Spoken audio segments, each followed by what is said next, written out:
Good morning. Punta nga pala ako niyan sa gym. So, ayan, nagbayad ako.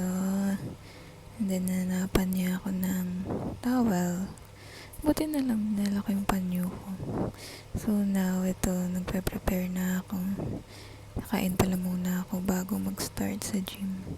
Naglabas ako ng 30 NT para bumili ng Pocari Sweat. Ayan. 29 lang pala yun. May sukli pa palang 190. Nahirapan ako dyan kasi nakatayo yung bottle. Diba, tingnan mo, hirap kunin. And then, while binubuksan ko yung saging, tinanong ako ng matanda kung magkano daw ba yung saging na nabili ko. Nakalimutan ko yung price niya. Naalala ko meron pala dyan sa plastic. Wala na sa isip ko. Gusto ko lang mangyari kumain. So, yan, pinaprepare ko na yung towel ko. Panyo. Kasi wala na akong towel. Tapos, yung Yakult pala. Parang lasang panis. Yan, mag-start na ako.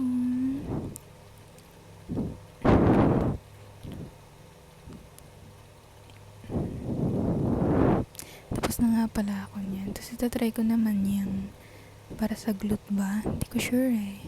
Pero parang ang sakit niyan. As in, depende kung ilang kilos yung hihilain mo. Tapos, syempre, punasan mo yung pawis mo after mo gamitin yung machine. Then, next, ayan. Favorite ko yan kasi wala lang. Gusto ko yan eh. And then, syempre, punas again. And then, after that, ayan, stretching muna. Ayan, kala mo naman talaga pro. Feelingan lang ako dyan. Hindi mabend yung self. Ang hirap. Ayan, tapos na lang, mamadali ako sa ilang minutes na lang. And yeah, mabot naman ako. So, ayan.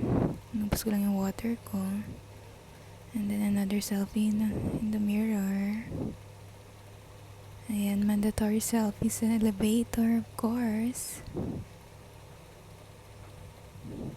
And that's it. Pauwi na ako. Bye. Thank you for watching.